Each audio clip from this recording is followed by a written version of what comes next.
कल्पना कीजिए, दुनिया का सबसे अमीर देश, सोने से भरे खजाने, दुनिया भर में मशहूर व्यापार, करोड़ों की आबादी, और फिर सिर्फ एक व्यापारिक कंपनी आती है, ना कोई राजा, ना कोई साम्राज्य, और धीरे धीरे पूरे भारत पर कब्जा कर लेती है। लेकिन सवाल है, क्या अंग्रेजों ने भारत को हराया था, या भारत को पहले भारत के ही लोगों ने कमजोर कर दिया था? आज हम जानेंगे भारत की गुलामी की वो सच्चाई जो शायद आपको इतिहास की किताबों में कभी नहीं बताई गई। सोचिए, एक ऐसा देश जिसे दुनिया सोने की चिड़िया कहती थी, एक ऐसा देश जहां की मिट्टी अनाज उगलती थी, जहां के बाजार मसालों, रेशम, कपास, नील, हीरे जवाहरात और बेशकीमती चीजों से भरे रहते थे, जहां के कारीगर ऐसे कपड़े बनाते थे जिन्हें देखकर यूरोप हैरान रह जाता था। बंगाल की मलमल, बनारस का रेशम, गुजरात का व्यापार, दक्षिण के मसाले और भारत के बंदरगाह, सब कुछ इस बात की गवाही देते थे कि भारत सिर्फ एक देश नहीं बल्कि दुनिया की बड़ी आर्थिक ताकत था। लेकिन सवाल यह है कि इतना समृद्ध भारत आखिर कुछ हजार अंग्रेजों के सामने कैसे झुक गया? क्या अंग्रेज शुरू से ही इतने ताकतवर थे, या भारत को हराने से पहले भारत को अंदर से तोड़ा गया? सच ये है कि अंग्रेज भारत में राजा बनकर नहीं आए थे, वे व्यापारी बनकर आए थे। उनके हाथ में तलवार नहीं, व्यापार का प्रस्ताव था। भाषा मीठी थी, इरादा छुपा हुआ था। उन्होंने कहा, हम सिर्फ व्यापार करना चाहते हैं, और भारत ने उन्हें जगह दी, बंदरगाह दिए, बाजार दिए। लेकिन यही व्यापार धीरे धीरे चाल में बदला, चाल सत्ता में बदली और सत्ता लूट में बदल गई। साल 1600 में इंग्लैंड की महारानी एलिजाबेथ ने एक कंपनी को पूर्वी देशों में व्यापार करने की इजाजत दी। नाम था ईस्ट इंडिया कंपनी। सुनने में ये एक साधारण कंपनी लगती थी, लेकिन आने वाले समय में यही कंपनी भारत की किस्मत बदलने वाली थी। उस समय भारत पर मुगलों का प्रभाव था, और भारत दुनिया के सबसे अमीर क्षेत्रों में गिना जाता था। यूरोप के व्यापारी भारत के माल के दीवाने थे। अंग्रेज भी इसी लालच में यहाँ आए थे। 1608 में अंग्रेज पहली बार सूरत पहुंचे। शुरुआत में वे बहुत विनम्र थे, क्योंकि उस समय भारत उनसे कहीं ज्यादा मजबूत था। उन्होंने मुगल दरबार से व्यापार की अनुमति मांगी। जहांगीर के समय उन्हें कुछ छूट मिली, और फिर धीरे धीरे अंग्रेजों ने सूरत, मद्रास, बंबई और कलकत्ता जैसे इलाकों में अपनी फैक्ट्रियां यानी व्यापारिक केंद्र बनाने शुरू किए। लेकिन ये फैक्ट्रियां सिर्फ सामान खरीदने बेचने की कैपेबिलिटी की जगह नहीं थी, ये आने वाले कब्जे की नींव थी। अंग्रेजों ने बहुत जल्दी समझ लिया था कि भारत को सीधे युद्ध से जीतना आसान नहीं होगा। भारत बड़ा था, अमीर था, संसाधनों से भरा था, लेकिन भारत की एक कमजोरी थी, अंदरूनी फूट। बाहर से भारत एक महान सभ्यता था, लेकिन अंदर से कई राज्यों, रियासतों, नवाबों, राजाओं और सत्ता संघर्षों में बटा हुआ था। औरंगजेब की मृत्यु के बाद मुगल साम्राज्य कमजोर होने लगा। अंग्रेजों ने इसी कमजोरी को पहचाना। उन्होंने तलवार से पहले दिमाग चलाया। वे जानते थे कि अगर भारतीय आपस में लड़ते रहे तो उन्हें हराना आसान होगा।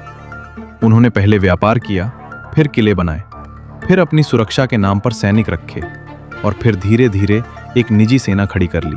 अब कहानी का सबसे बड़ा मोड़ आता है, बंगाल। उस समय बंगाल भारत के सबसे अमीर प्रदेशों में से एक था। वहां की जमीन उपजाऊ थी, व्यापार मजबूत था और खजाने भरे हुए थे। अंग्रेजों की नजर इसी बंगाल पर थी। बंगाल के नवाब सिराजुद्दौला ने अंग्रेजों की बढ़ती ताकत को समझ लिया था। उसने देखा कि अंग्रेज बिना अनुमति किले मजबूत कर रहे हैं, हथियार जमा कर रहे हैं और अपनी मनमानी कर रहे हैं। सिराजुद्दौला ने इसका विरोध किया। उसने कलकत्ता पर हमला किया। अंग्रेज घबरा गए, लेकिन वे पीछे हटने वाले नहीं थे। उन्होंने युद्ध से पहले ही साजिश शुरू कर दी। रॉबर्ट क्लाइव नाम का अंग्रेज अधिकारी सामने आया। उसने नवाब के अपने ही लोगों को खरीदना शुरू किया।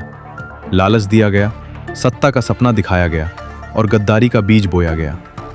नवाब के सेनापति मीर जाफर को अंग्रेजों ने अपने साथ मिला लिया।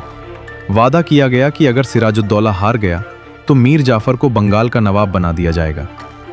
फिर आया 1757 का प्लासी युद्ध। नाम युद्ध था, लेकिन असल में यह युद्ध कम और साजिश ज्यादा था। सिराजुद्दौला की सेना संख्या में अंग्रेजों से ज्यादा थी, संसाधन भी थे, लेकिन युद्ध के मैदान में उसके अपने ही लोग उसके साथ खड़े नहीं हुए। मीर जाफर ने धोखा दिया। सेना का बड़ा हिस्सा निष्क्रिय रहा और अंग्रेज जीत गए। यह सिर्फ एक युद्ध की हार नहीं थी, यह भारत की राजनीतिक गुलामी की शुरुआत थी। प्लासी के बाद अंग्रेजों को समझ आ गया कि भारत को तलवार से कम गद्दारी, रिश्वत, लालच और फूट से ज्यादा आसानी से जीता जा सकता है। मीर जाफर नवाब तो बन गया, लेकिन असली सत्ता अंग्रेजों के हाथ में चली गई। बंगाल का खजाना लूटा गया, कंपनी की ताकत कई गुना बढ़ गई। जब मीर जाफर अंग्रेजों की हर मांग पूरी नहीं कर पाया तो उसे हटाकर मीर कासिम को बैठा दिया गया, और जब मीर कासिम ने भी अंग्रेजों की दादागिरी के खिलाफ आवाज उठाई तो उसे भी रास्ते से हटाने की तैयारी होने लगी। यानी अब बंगाल का नवाब वही बनेगा जिसे अंग्रेज चाहेंगे। फिर आया 1764 का बक्सर युद्ध। इस बार मीर कासिम, अवध के नवाब शुजाउद्दौला और मुगल सम्राट शाह आलम द्वितीय ने मिलकर अंग्रेजों का सामना किया। अगर ये गठबंधन मजबूत होता तो शायद इतिहास कुछ और होता, लेकिन एक बार फिर कमजोर एकता और अंग्रेजों की रणनीति भारी पड़ी। अंग्रेज जीत गए। बक्सर की जीत प्लासी से भी ज्यादा खतरनाक साबित हुई, क्योंकि अब अंग्रेजों को सिर्फ प्रभाव नहीं, कानूनी अधिकार मिलने लगे। 1765 में कंपनी को बंगाल, बिहार और उड़ीसा की दीवानी मिल गई, यानी इन इलाकों से कर वसूलने का अधिकार अंग्रेजों को मिल गया। अब सोचिए, जो लोग व्यापारी बनकर आए थे वही अब भारतीय किसानों से टैक्स वसूल रहे थे। यही वो पल था जब लूट को कानून का रूप दे दिया गया। बंगाल की समृद्धि अब अंग्रेजों के लिए कमाई का साधन बन गई। किसानों पर भारी लगान लगाया गया। फसल किसान उगाता था, मेहनत किसान करता था, जमीन किसान की थी, लेकिन मुनाफा अंग्रेजों का था। अगर किसान लगान नहीं दे पाता तो उसकी जमीन छिन जाती। कर्ज बढ़ता गया, गरीबी बढ़ती गई और गांवों की हालत बिगड़ती गई। 1770 के बंगाल अकाल ने इस लूट की असली तस्वीर दिखा दी। लाखों लोग भूख से मर गए, गांव खाली हो गए, खेत सूने हो गए, लेकिन कंपनी की वसूली नहीं रुकी। लोग मर रहे थे, लेकिन राजस्व चाहिए था। यह सिर्फ अकाल नहीं था, ये लालच और बेरहमी का नतीजा था। अंग्रेजों ने भारत की अर्थव्यवस्था की कमर भी तोड़ दी। पहले भारत से तैयार कपड़े यूरोप जाते थे, भारतीय बुनकर दुनिया भर में मशहूर थे, लेकिन अंग्रेजों ने भारत से कच्चा माल सस्ते में लेना शुरू किया। उसे इंग्लैंड ले जाकर मशीनों से सामान बनाया और फिर वही सामान भारत में बेच दिया। कपास भारत की, मेहनत भारत की, बाजार भारत का, लेकिन मुनाफा इंग्लैंड का। भारतीय बुनकर बेरोजगार होने लगे। बंगाल की मलमल, जो कभी दुनिया की शान थी, धीरे धीरे खत्म होने लगी। कारीगर मजदूर बनने लगे, स्थानीय उद्योग टूटने लगे। जो भारत कभी दुनिया को माल बेचता था, वही भारत अंग्रेजी माल का बाजार बना दिया गया। यह सिर्फ व्यापार नहीं था, ये आर्थिक गुलामी थी। अब अंग्रेजों ने अगला हथियार चलाया, फूट डालो और राज करो। जहां दो राजा लड़ रहे होते, अंग्रेज बीच में घुस जाते। जहां उत्तराधिकार का विवाद होता, अंग्रेज सलाहकार बन जाते। जहां कोई नवाब कमजोर होता, अंग्रेज मदद के नाम पर सेना भेज देते, और फिर उस मदद की कीमत होती सत्ता। लॉर्ड वेलेस्ली ने सहायक संधि की नीति शुरू की। भारतीय राजा अंग्रेजी सेना रखेंगे, उसका खर्च खुद उठाएंगे और बिना अंग्रेजों की अनुमति किसी दूसरे राज्य से संबंध नहीं रखेंगे। सुनने में सुरक्षा, असल में गुलामी। राजा गद्दी पर बैठा रहता था, लेकिन फैसले अंग्रेज लेते थे। फिर लॉर्ड डलहौजी ने दत्तक संतान को उत्तराधिकारी न मानने की नीति अपनाई। अगर किसी राजा का सीधा वारिस नहीं है तो उसका राज्य अंग्रेजों में मिला दिया जाएगा। इसी नीति से झांसी, सतारा और नागपुर जैसी रियासतें हड़प ली गईं। अंग्रेज कानून का मुखौटा पहनकर कब्जा कर रहे थे, लेकिन भारतीयों ने विरोध नहीं किया। ऐसा नहीं था। दक्षिण में हैदर अली और टीपू सुल्तान ने अंग्रेजों को कड़ी टक्कर दी। टीपू सुल्तान ने आधुनिक हथियारों और रॉकेट तकनीक तक का इस्तेमाल किया। मराठों ने भी लंबे समय तक अंग्रेजों को चुनौती दी। सिख साम्राज्य महाराजा रंजीत सिंह के समय तक मजबूत रहा, लेकिन हर जगह एक ही समस्या थी, एकता की कमी। कई भारतीय शासक अंग्रेजों के खिलाफ लड़ने के बजाय अपने प्रतिद्वंदी भारतीय शासकों को हराने के लिए अंग्रेजों से हाथ मिला लेते थे। यही अंग्रेजों की सबसे बड़ी जीत थी। उन्होंने भारतीयों को भारतीयों के खिलाफ खड़ा कर दिया। फिर आया 1857। ये सिर्फ सिपाही विद्रोह नहीं था, ये वर्षों के अपमान, शोषण, धार्मिक डर, आर्थिक लूट और राजनीतिक कब्जे का विस्फोट था। मेरठ से चिंगारी उठी और दिल्ली, कानपुर, झांसी, लखनऊ, बरेली तक आग फैल गई। बहादुर शाह जफर को प्रतीक बनाया गया। रानी लक्ष्मीबाई, तात्या टोपे, नाना साहेब, बेगम हजरत महल जैसे नाम संघर्ष की आवाज बन गए। कुछ समय के लिए लगा कि अंग्रेजी राज खत्म हो जाएगा, लेकिन फिर वही कमी सामने आई। एकजुट नेतृत्व नहीं था, संसाधन सीमित थे, रणनीति बिखरी हुई थी और कई भारतीय ताकतें अंग्रेजों के साथ थीं। अंग्रेजों ने विद्रोह को बेरहमी से कुचल दिया। 1857 असफल जरूर हुआ, लेकिन उसने अंग्रेजों को हिला दिया। 1858 में ईस्ट इंडिया कंपनी का शासन खत्म कर दिया गया और भारत सीधे ब्रिटिश क्राउन के अधीन आ गया।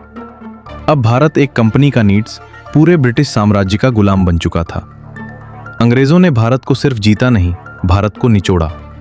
उन्होंने भारतीय खजाने से अपनी सेना चलाई, भारतीय किसानों से टैक्स लिया, भारतीय सैनिकों को अपने युद्धों में इस्तेमाल किया, भारतीय कच्चे माल से ब्रिटेन की फैक्ट्रियां चलाईं, भारतीय बाजार में अपना माल बेचा और भारत की दौलत इंग्लैंड भेजते रहे। इसी को बाद में धन निकासी कहा गया। लेकिन कहानी यहीं खत्म नहीं होती।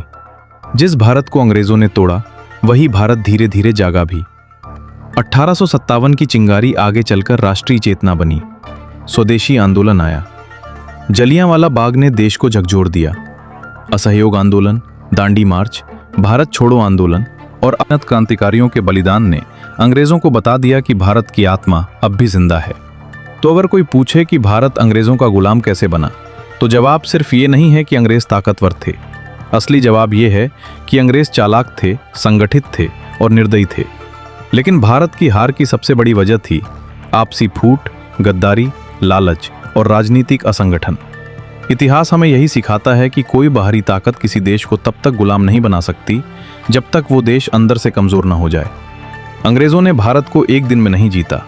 उन्होंने पहले व्यापार किया, फिर भरोसा जीता, फिर राजनीति में घुसे, फिर फूट डाली, फिर युद्ध किए, फिर कानून बनाए और आखिरकार पूरे देश पर कब्जा कर लिया। भारत की गुलामी सिर्फ हार की कहानी नहीं है, ये चेतावनी की कहानी है। ये बताती है कि धन से ज्यादा जरूरी एकता है, ताकत से ज्यादा जरूरी जागरूकता है और आज़ादी सिर्फ सीमाओं की नहीं होती, सोच की भी होती है। इसलिए इतिहास को सिर्फ याद मत करो, उससे सीखो, क्योंकि भारत एक दिन में गुलाम नहीं बना था, उसे धीरे धीरे तोड़ा गया था। और कोई भी देश तभी बचता है जब उसके लोग समय रहते जाग जाते हैं।